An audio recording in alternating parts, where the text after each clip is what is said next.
Fast Forward Productions. The women are speaking.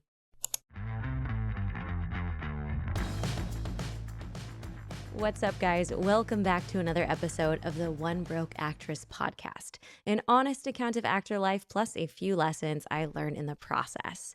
And today we are kicking it old school with a nice guest episode. This guest was actually way back in episode 40 of the podcast. So about 160 episodes ago or so, I had Lauren Sweetser on with an actor roundtable episode. We'll link that below. And if you want to hear how far she has come and how much her career has changed, I would start with that one and then listen to this episode. Let me tell you something. Lauren is a two-time Sundance film premiering actress. She has been in shows like, NCIS Los Angeles and True Detective and For All Mankind. She had her breakout role in a little movie called Winter's Bone alongside Jennifer Lawrence. And she is a producer of her own content as well, including the 2018 period thriller, The Riot Act. Lauren moved post-pandemic to Fayetteville, Arkansas, where she is a fifth-generation Arkansas dweller. And she's continued her acting career from that point. I think this is such an interesting conversation because so many of you are in different markets or are afraid to leave your major market in fear that it will close down your career or shut doors in your face. And I think you're going to learn a lot inside of this episode. So Lauren takes us through all the ins and outs of that, choosing to move in order to start her family elsewhere, how she dealt with her big booking inside of the pandemic of For All Mankind in May of 2020 with an intimacy coordinator. Oh my God, can't even imagine. So in today's episode, she is going to take us through how she moved out of Los Angeles and successfully maintained her career and grew it in the process. Because one of the first bookings she got from her life in Arkansas just premiered at Sundance, ladies and gentlemen. And she's going to break down how that process went, how she dealt with the audition while she was on her bachelorette party, what changed about that audition versus other ones, and how she's continued to build her career while not in her main Los Angeles market after 15 years of working here. Towards the end of the episode, we also get into some really good chat about how she came to LA with a bang, with a big, well-known movie under her belt. She went to the Oscars. She was thrown into this big life. And then she was having big meetings, like when she auditioned for Argo at Ben Affleck's desk, or her audition for The Newsroom, where she sat across from Aaron Sorkin and ran the scenes, and how going through that process and not booking those roles after being thrown into the Hollywood machine really reset her mind and how she has worked past that point. We all know this scenario way too well, even if we haven't been at that upper echelon of Hollywood yet. The points where we think we've figured it out. We think we've hacked the system. We think maybe it's not as hard as people sold it to us. Maybe we have a different story. And maybe that's true for some of you. But for a lot of people, when they experience that sort of success, they haven't yet experienced the post-success that comes with it. She's going to break that all down for us today and so much more, including recently becoming a mom. She had her 8-month-old baby with a babysitter for the duration of the podcast, which was so kind. I really appreciate her time. And I think you're going to learn a lot and really take into these stories. So without further ado, please, ladies and gentlemen, enjoy Lauren Sweetser. I'm going to start you off with actually my first LA memory with you, which is really fun. You were the first person I knew to move to LA. So we knew each other in college. The only people that I knew that were Greek and active in the Greek community and also in the theater acting program. So it was a really small group. We managed to do both. And I came to LA a year after you had been here. And I came out for my senior showcase. You let me stay with you. And I don't know if you remember this, but the first night I was in town, you said, we're going to go out to dinner and it'll be super fun. And I slept on your couch and I was just assuming we'd just go get food and hang. A limo picked us up. Do you remember this? Wait, what? Where was I living? Wait, where was this? Where was I living at this time? 'Cause I Marina lived del all Rey over or LA. Playa Vista, like that area. Wait, oh yes. Oh my gosh. Do you remember that? Yes. What? A Wow. limo came to get us. We went to dinner and then we went to like this hotel for drinks. And I just remember thinking, like, oh, LA's everything I thought it would be. Wow. Oh And my I have not gosh. been in a That is limo hilarious. since then. Wow. Blast from the past. I don't even like how did that I don't even like I don't know. I don't remember how that transpired, but wow, that's sick. That sounds Yeah. awesome. So thanks for setting the bar super high, only for me to realize that that's not what this life is. Oh my God. I love that I'm your limo memory. That's For amazing. sure. I remember it was so fun, and I was like, "Oh god, I can't wait to be cool like her and be, like, in LA and doing the real LA's the actor best. thing. It's the We're just best." gonna And ride in limos all the time. cut to I would prefer to not be in a limo at any point in the rest of my life. You probably didn't even know this, but you were, like, such a big standard to me of the actor who graduated from college and then went out to LA, and you had already filmed Winter's Bone, so you, like, were in, like, the circuit of all the big things, and I just remember calling you from my college apartment when you got into Sundance, which is really funny because 'cause we're gonna talk about you being at Sundance now, but it was like this huge thing, and I was like, "Wow," and I went and saw you in theaters in college, and no one wanted to go see Winter's Bone with me because all my friends wanted to just see blockbuster movies. I Of was like, course, "I'm gonna of go by course. myself," and it was just so cool, and I was like, "I just wanna be just like her when I got out to LA," and I Oh got out my to LA, and I was gosh. like, "I don't know how you do anything. I'm so lost." I didn't I yeah, I didn't either. So yeah, we were, Well, you faked it real well. yeah. You Well, know? as you go, you like and you kind of start to figure it out and you've been so smart. You monetized like teaching that and doing that and that's just such a been such a brilliant thing and you've helped so many people. So good for you for doing that. So do you wanna tell people where you are now? Yeah, I am in back in my hometown, Fayetteville, Arkansas. I am actually fifth generation from here, so my roots go very deep. My husband loved it the first time we ever came here, but I was very much like not ready or willing to move out of LA yet. Yeah, I never really imagined moving back, to be honest. And then the pandemic is really what started to kind of shift things.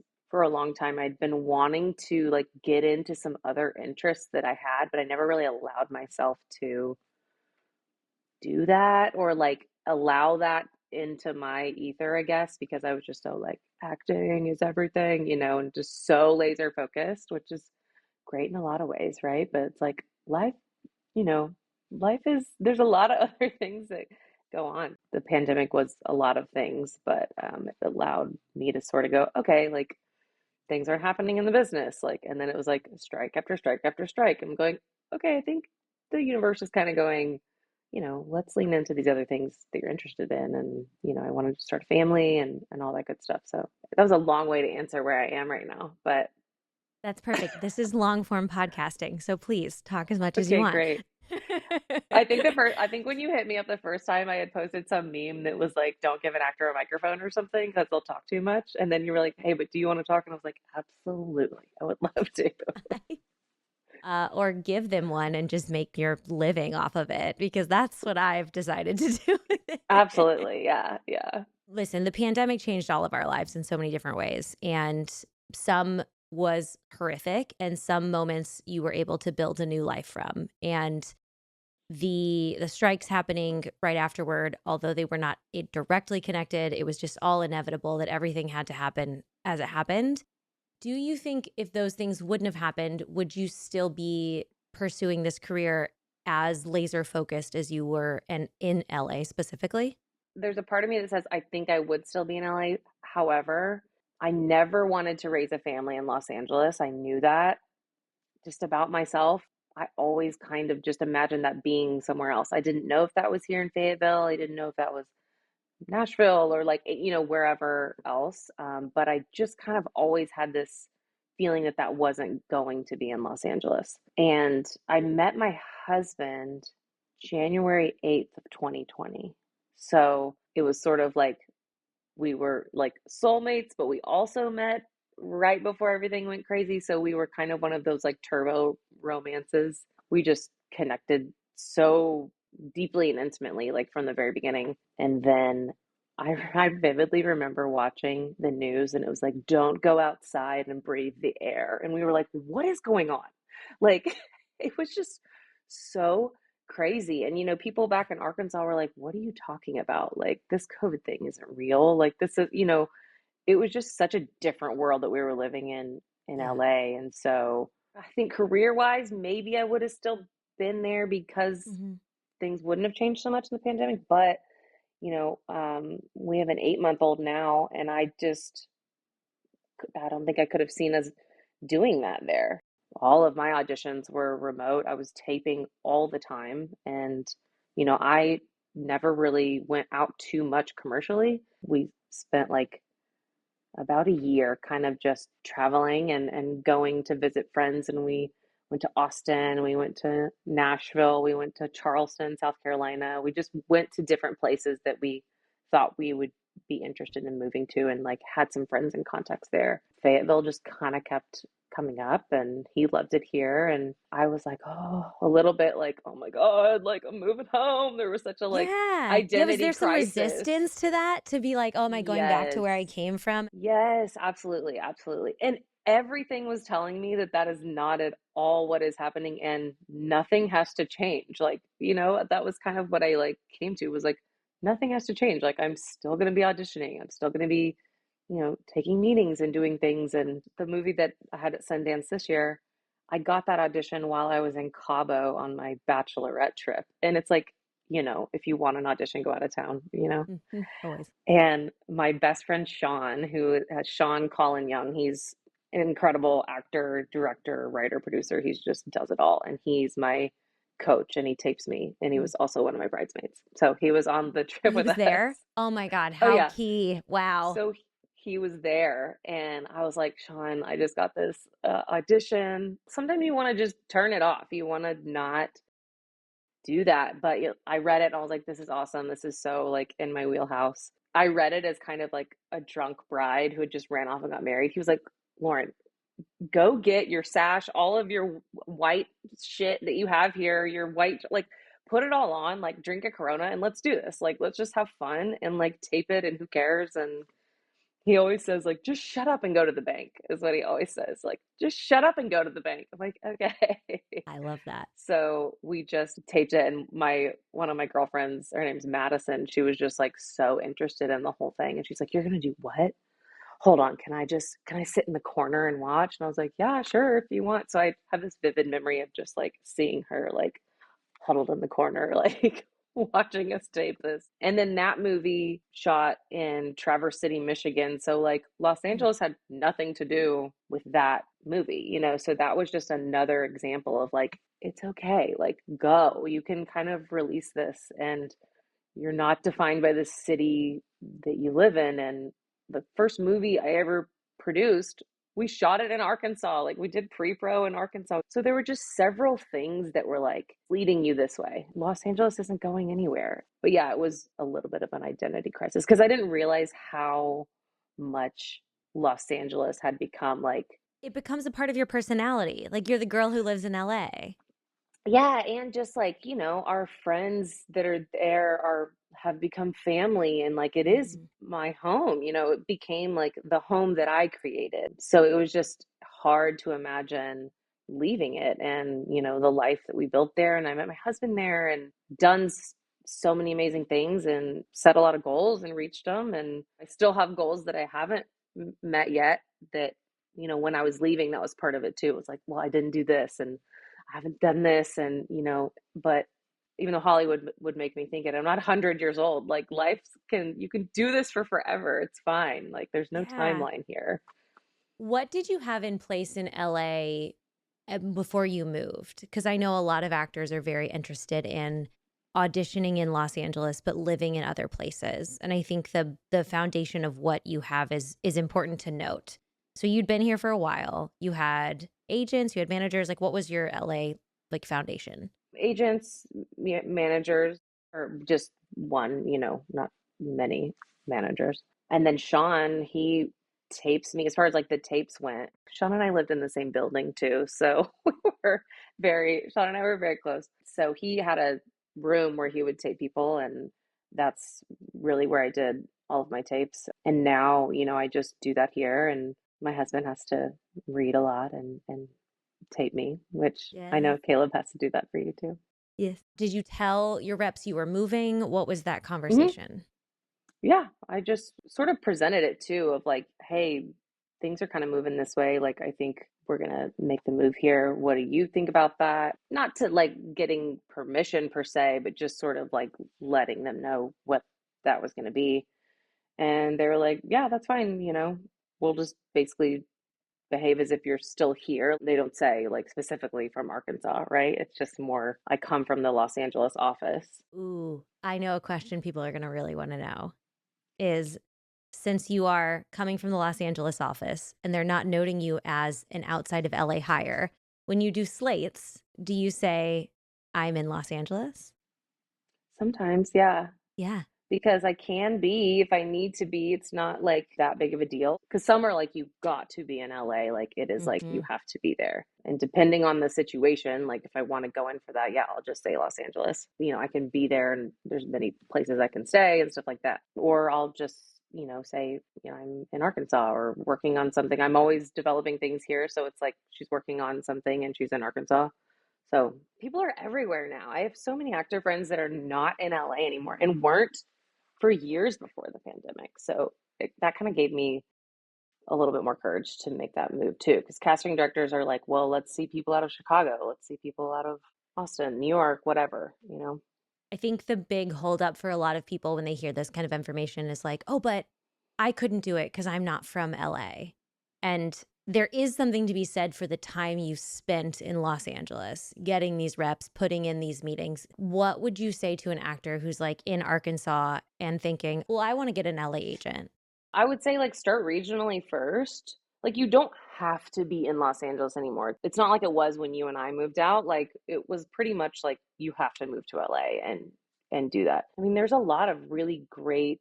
I'm actually trying to get an agent like out of the Atlanta market right now because I just see a lot of more stuff coming here and I think it'd be good to be repped in both places. Start more in a more like regional market, build up that resume and the experience there. And then I think that is just going to naturally sort of roll into, a bigger opportunity. And then if you go to an LA agent or a New York agent and you've got the experience and like why would they not want to rep you? As far as I know, a lot of people have an issue with people being in different places because since the pandemic, a lot of people moved around. They just probably won't send you out for something that's LA specific unless you're like, not a problem. I can get on a plane, send me out for that stuff. Then, Yeah. they will. And realistically, knowing how much that actually costs to Yeah. just Yeah. stop by LA. And I know a lot of actors who say like, oh, I could just totally, I'll figure it out. And once you do the math and realize that maybe you get $1,200 as your day rate and you take out taxes and you take out an agency fee, and then you look at how much it costs to stay a night in a hotel, which very rarely do Airbnbs do that. So you have to like look at hotels, which are like $250 to $450 a night, and then your airfare. So you're barely breaking even. And they're like, well, I'll do it because it'll boost my resume. And it's like, but will You're going to be broke. it? Yeah. Which, Yes. like, some people might go, this is my first co star of the things I've ever done. And for me, it's Hmm. worth, spending XYZ. I mean, do not go into debt ever over this stuff, Please don't, ever. because Like, it's not going to pay you back. it's not. No, no, no, no. It's not going to necessarily snowball. Like just because you got this co-star doesn't mean like you're next gonna get a guest star and then you're gonna get a, recurring and Yeah. then a regular. Like it doesn't, there's no rhyme or reason to any of this. So definitely don't go into debt over it. But there's calculated risk too. You might go, okay, this is going to cost me. I'm going to actually spend a little bit to do this. But for me, I feel like it's going to be worth it to have this credit. If you have people that you could stay with or a support system in that way, I think that helps a lot. But I took a local hire on a movie in Manhattan one time and Lord have mercy. I spent so much money. Like I had a friend to stay with too, and it was great. It was a lovely little film. I can like see how things led to other things of whatever, but at the time I was like, wow, this is a lot. I'm stretching it been here to do this. But again, it was one of those like, okay, this will help me do this, or this is this kind of role that I haven't done. And Well, it's a different point, right? Like you probably wouldn't do that right now, for example. no, No, no. with an 8-month-old. Can you talk about having a kid in the business?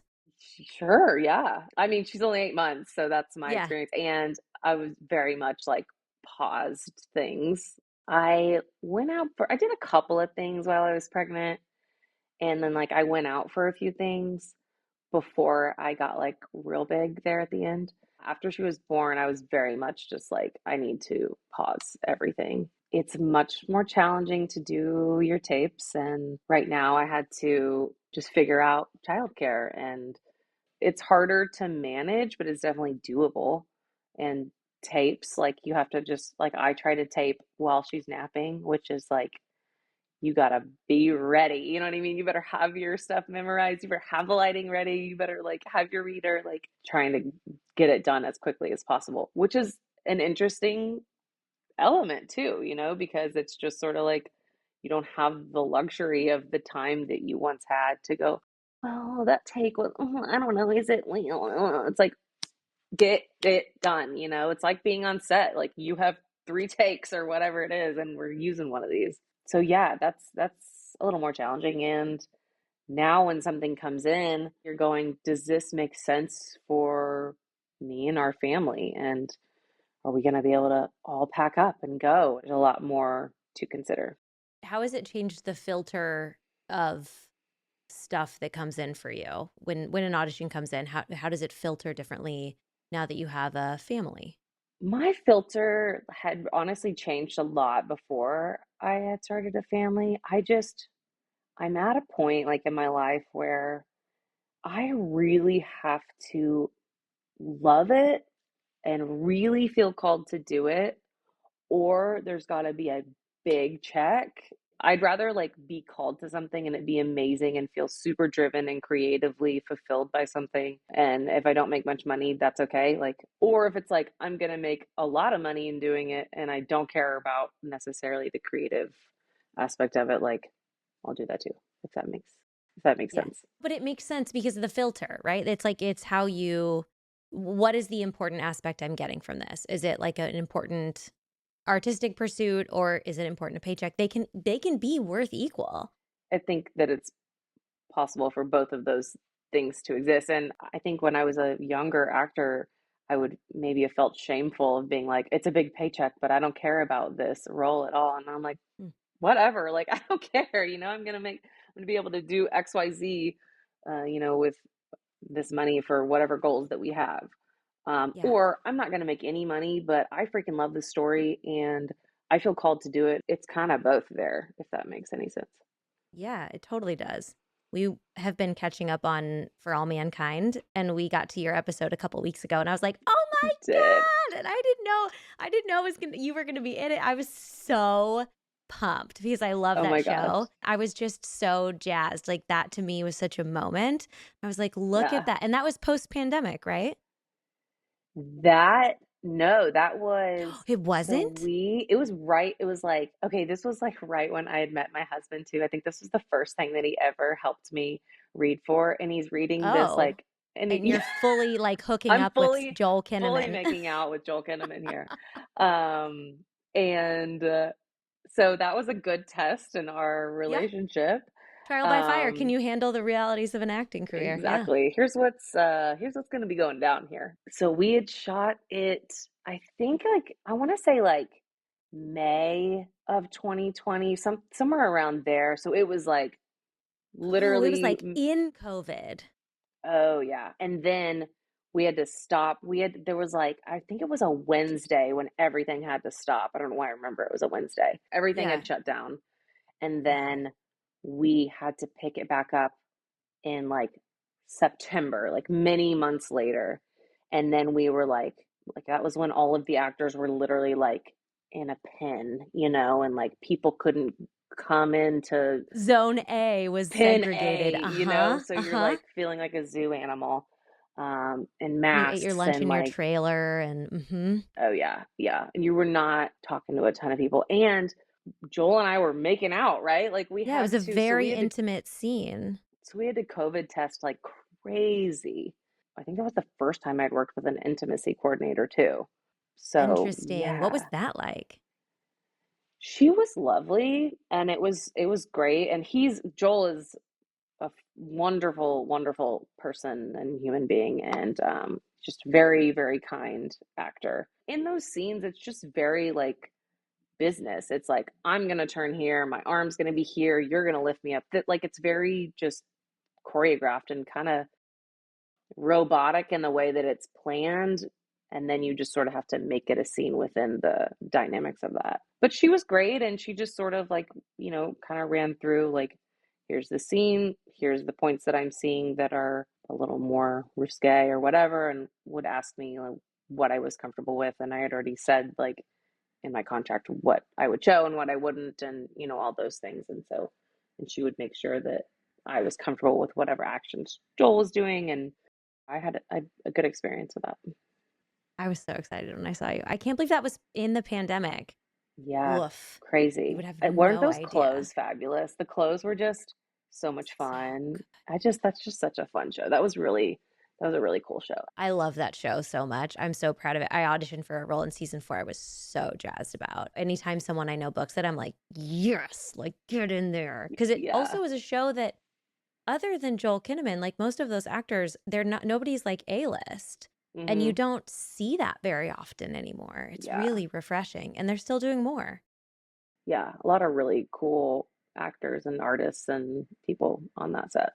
I told Caleb today, oh, I'm podcasting. And he said, oh, who's your podcast with? And I said, Lauren Sweetser. And he goes, oh, your friend from college who lived in LA for a while, who was in this movie and this movie. And we just saw in For All Mankind. I was like, how does his brain? It's astounding. It is so astounding. Ian will see somebody like that I know, he'll do that. He'll be like, "Oh, that's John. That's John." I'm like, "Shut up!" Like, because you just, you'll randomly see. I saw you in the cat commercial one time. I was like, "Oh my God, Oh, that's Sam!" What is yeah. it? Yeah. What's For the? Tidy Cats. Yeah. Yes, Tidy Cats. Yeah. Yeah. And you know My what's mom insane is actually that called made me. that She was she like, did. "Did you see Sam? Sam's in the Tidy Cat commercial." I was like, "I did."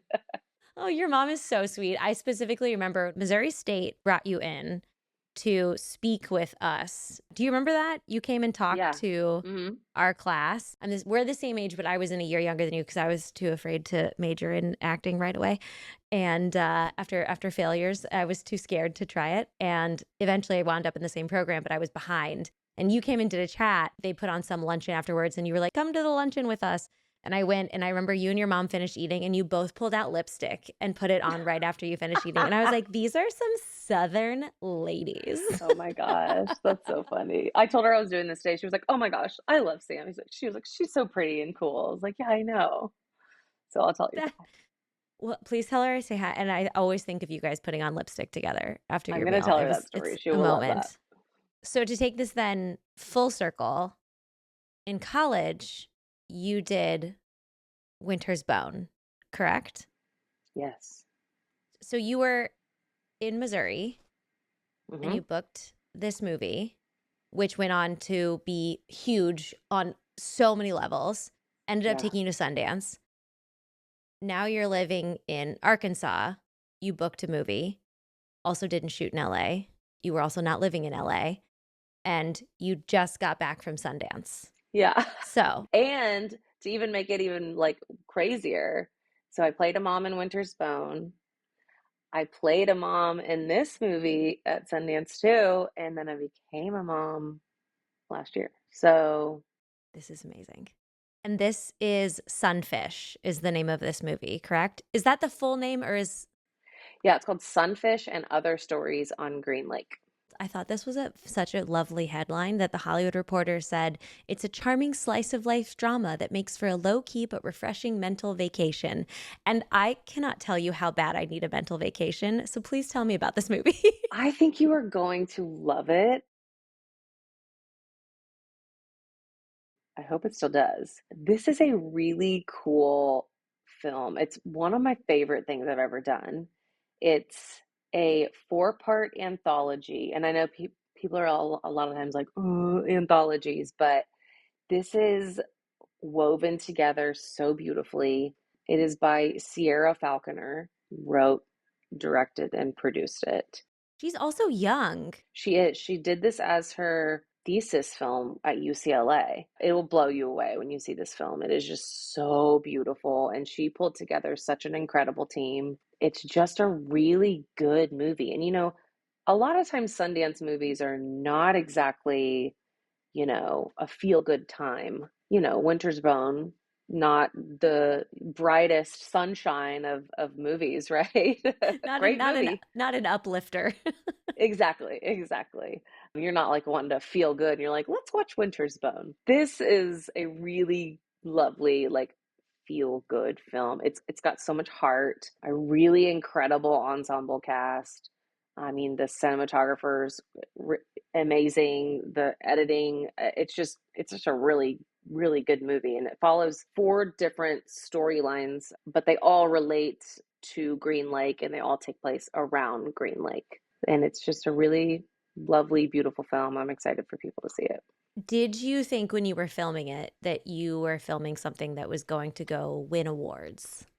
I knew there was something special. Honestly, when I met with Sierra and when I saw the lookbook, I was like, okay, this is different. Like this is going to be something different. And then when we were filming it, I kind of just felt like it was special too because of the team that had been assembled. But, that can mean a lot of different things. That can mean success in the way of like it's a great film and people love it, or it can mean like gets into Sundance, or it can mean a lot of different things. So that feeling isn't always necessarily, oh, it's going to win awards, or oh, it's going to, but I had a feeling that it was going to be different and be a really good film, if that makes sense. But when I found out that it got into Sundance, I wasn't surprised because, like I said, it was just an amazing team. And from the very beginning, she set it apart as just a really beautiful, well thought out film.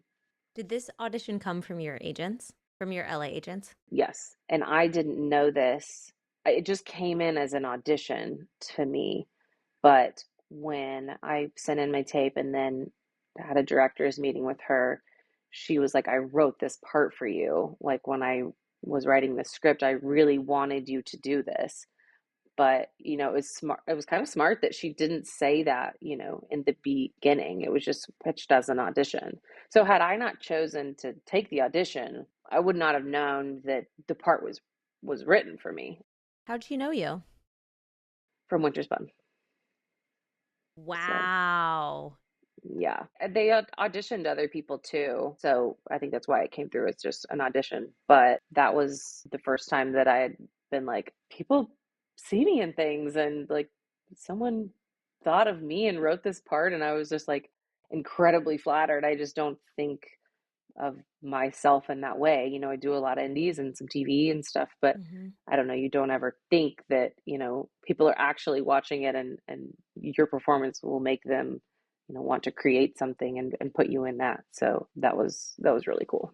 How would it have changed your audition if you would have known that she wrote it for you? I think I would have just been way more in my head. And I probably would have like revisited Winter's Bone, would probably just way overthought it and made it way more complicated than it needed to be. I was supposed to get that in Cabo while we were just like, whatever, because Yeah. like he's like, let's just do it. This is in your wheelhouse and let's just do it. He's like, let's just have fun. Let's just tell a story and let's just have a good time. And that helps me to just play, and play and have fun. Sean really helped change my perspective on auditioning too, because he's like, this is the opportunity to play and do what you love. Like, let's just do that. And we'll just do it 10 different ways. And we'll do it in ways that don't even make sense for the script or the scene, just to break out of, the mold of what we think it is. Or, and sometimes those things will go, that was awesome. And we got something way different than we would have thought, but it stands out. I'm like, let's send that one in. Also, the idea that someone is thinking of you is something I feel like has Hmm. been beat out of us as actors who are Yeah. not at the top of anybody's list, that we just don't think that we're seen. Yeah. And I don't know like why we feel that way, because like when we were casting for the Riot Act, there were several people that were, that I had remembered from different things that had like a great look, or they had this wonderful scene, and we went out to them because I had remembered them.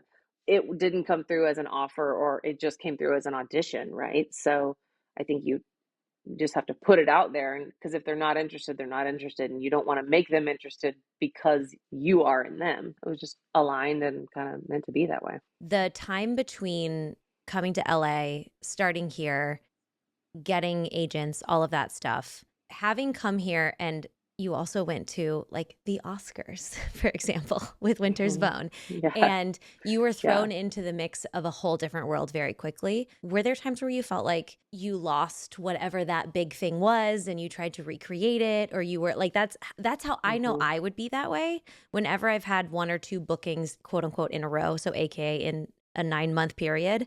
I think, oh, I found the magic sauce and this is it. And now I have to just like figure this out. And then I try and recreate it 2 years later when it hasn't happened since. So that was another scale that you were at. Will you talk about that? Yeah, I mean, I was just so green, at the Hmm. time. I remember like when we got into Sundance, I didn't know that I should have hired a publicist that second, right?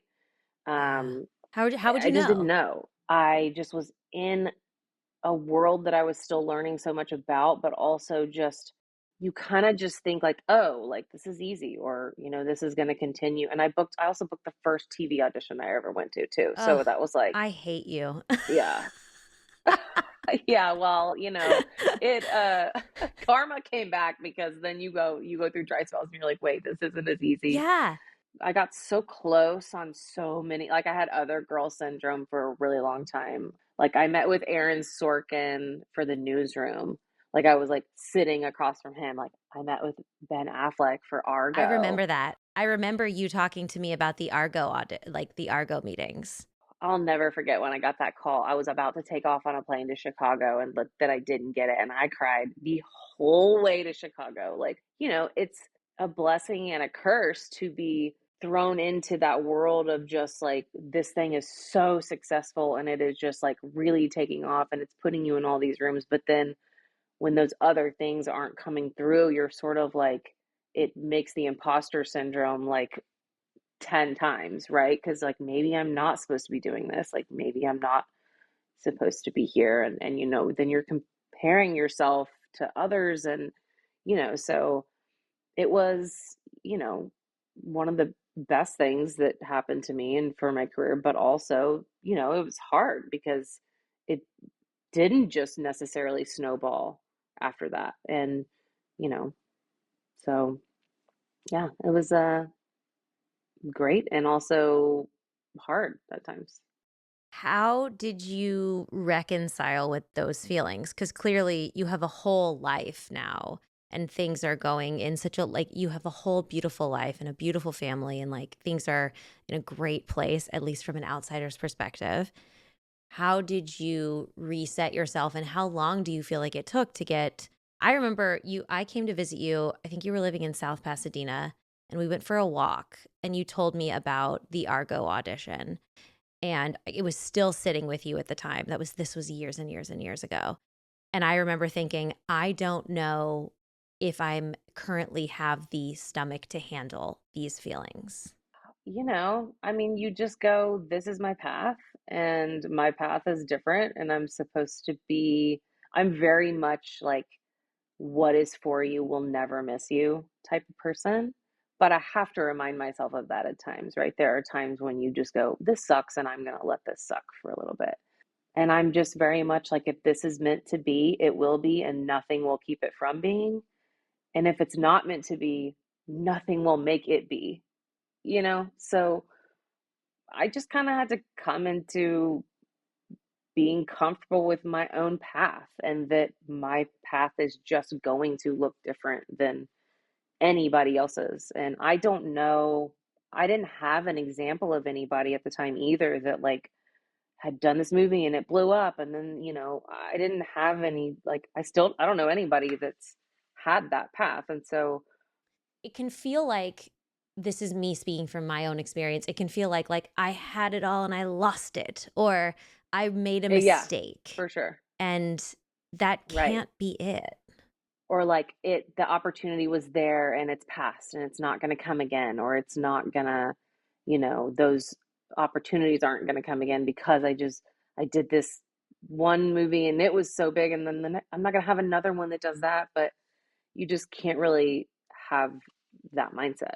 I also just had to change my thought of like, once you get out of your 20s, it's over, like life's over and you're not gonna do any more acting and like you're old and like It's so look at all stupid, of isn't these it? it's so dumb, right? Like even now, like I'm young, right? Like I'm relatively young. I can do this like, look at the Helen Mirrens of the world. Like she's been doing this for forever. Yeah. Like Meryl Streep, like God, they've been doing it for a long time. And a lot of people, there's so many people that don't even get going until their 50s or 60s. Like you have to get out of the like anxiety of I did it to myself, of putting myself in the time thing. Maybe the best right role is when I'm supposed to be in my mid 40s, or, I'm in my mid 30s now and I feel great and I feel like more confident than I ever have. And I care a whole lot less than I ever did in my 20s, which has served me really well. And like I said, I have so many other things that I like doing and that I enjoy doing, and so once I finally like got myself out of the blinders of like this has to be everything and I have to do this, I met more people and I, met even people like in entertainment that weren't, it's just things align when you're just happy and doing things that make you happy, at least for me. Well, and the energy you bring to a room when you're coming from a good place just exists differently. Like people want to talk to you. I feel it so Exactly. much all of the time. And when you audition for something and you are just like, yeah, I'm gonna have like the Sunfish audition. Like, Hmm. yeah, let's just have fun. Let's throw it on there and have a good time and then let's forget about it and go jump in the pool and then go to dinner and like it just you bring a different energy and it comes across in, you know, in your tapes Yeah. and meetings and anything. I see you from the sidelines as someone who has also built up this confidence because you started to make your own work and you started to work on your own projects. That was what I was gonna say too, was I coming into the ownership of that my path was different, all helped by just, you know, creating my own stuff too. Yeah. How do you get started in that? Because that is so intimidating to me. I can't even begin to explain it to you. I would kind of say like, how did you get started in doing One Broke Actress? You kind of just Yeah. threw yourself in, Yeah. right? So my partner on Riot Act, his name's Devin Parks, incredible director and writer and just very talented person. I auditioned in LA for a short that we shot in Arkansas. It was called A Step Into Miss Laura's. We shot that, and while we were on set for that, he was like, "Hey, I've got this movie that I wrote. And I'm going to direct it and I want you to star in it. Like, would you read it and let me know kind of what you think?" And I was like, "Yeah, for sure." So I read it. I really liked it. I thought it was cool. And then I just sort of said, like, "What's your plan here? Like, who's your team? Kind of, do you need help making this? Like, how could I kind of help?" He said the ways in which he needed help, and I sort of just jumped into it, Yeah. and then we produced that together and built a team. And I would say just surround yourself with really great people, the best people that you can find for the jobs, and a lot of learning lessons. Just like you, I'm sure too, with building this business and this podcast. And the podcast has come such a long way, but there had to have been times when you like lost a recording or like, Oh, just yeah. so many lessons Oh, there. yeah. Oh, God. So many Yeah. times. So just jumping in and knowing that like a lot of the times nobody knows what they're doing. That's another thing I'm learning in life is like no one knows what they're doing. And they're just doing it, and you think that they know what they're doing because they're wearing this coat of audacity that's just like, "Yep, I know what I'm doing," and that's it. And they have this confidence, but a lot of the times it's bullshit. So put on that coat of audacity and just act like you know what you're doing and that you're supposed to be there, and people will believe that. Coat of audacity. I'm taking that. I love that. It's like that just pure confidence. That is what it feels like. It feels like everyone's just making it up as they go. Do you have stuff you're working on right now? Yes, I have my like passion project that I've been working on for a very long time. It's about the baby Scoop era. I'm sorry, the what? The baby scoop era. It's basically post World War II, pregnant unwed mothers were essentially coerced into giving up their kids for adoption. Yeah, how that all kind of went down. So if you just Google baby scoop era, you can learn all about it. It's a super interesting time period. And it started as a documentary in 2019, and then 2020 hit. We like had flown all over the country, like interviewing these mothers. They're now in their 70s, 80s, and they're older. And we had been interviewing them, and then it kind of had to shut down because of the pandemic. And so we shifted to the like feature film, the written narrative. And we've been working on that for a while now. And I've always been very trusting of the timing of that project. And I think I was supposed to become a mother myself to actually really understand some of the ins and outs of what that can be. So still working on that. And then I'm working on a comedy too. Ooh, I would love to Yeah, see you in. We did our first comedy together. Do you remember King Carl's Counting Kingdom? I do. Wait, it was King Carl's Counting Cat. Was it Kingdom or Castle? I can't Was maybe it remember. was Castle. This was a 48 King hour film Carl's festival we did in Kingdom. college. Yes. Oh my gosh. We gotta find that. Do you think I Darsh still for has sure he that? has still has it, and I don't know if it's fit for consumption. I It's not. It's absolutely not. It does don't know that not. holds up. No, no, it doesn't. It's not. It would not. It would get us canceled so quickly. It It was is funny, funny. It is but it very was funny. comedy. Yeah. So I really want to do comedy, and I always have, and no one sees me in comedy because my reel Mm, is like mm, Winter's Bone. Like it's always so drama, yeah. very dark. Oh, but you're so dry. I want to see you be real dry on. Is that what this comedy is? It's basically a mix of a ton of my crazy family, Southern family stories, and like who I'm writing it with too. Like they're like we're just mixing crazy family stories in the South. That's kind of what we're playing with. I love So this. it's so much fun to think about who I want in these roles, and like there's going to be a ton of actors and just a ton of like friends, and Fun. yeah, it's going to be really fun. Has that changed how you view auditions and stuff in being on the back end and putting together projects yourself? Yes, yes, because I mean, there's no time. There's no time. So when you see people's tapes, it's like, you gotta give me something in the first 10 seconds or 15 Mm, seconds. And if I'm not seeing it, we just don't have yeah. time. Like you need There to was a grab me. Deadline article that came out recently that got a lot of heat because it was like casting directors will watch 4 to 5 seconds of your tape. And I understand why people were upset by it because they want to be seen. But I also, speaking of time, there's only so much you can do. There's no time. And a lot of the times, and people don't want to hear this either, but if you pop up on camera and you don't have the look, sometimes if you don't have the look, but like you catch me immediately, I'm a little more interested and maybe we'll adjust things. Like if you're too tall or like there's so many aspects that are just like not at all had to do with your talent or your reading whatsoever, or somebody else already got the part or they offered it out and they just have to audition all of these people. Don't be hard on yourself about auditions, but also, at the same time, like do good work and try to do that Yeah. from the It's jump. hard. It's so hard, right? Because we were trained, you and I were absolutely trained in the school of the bookings or the thing that tells you that you're doing the right thing. And it's 2025 Hmm. and that's not the same thing as it was when we came out here at all. No, Whole no, new not world. at all. It really is. It's very different now. Last question. If you could tell yourself something from our original conversation of the girl who took me around Los Angeles, going out to dinner from her beach In the apartment in limo. a limo, what would you tell her?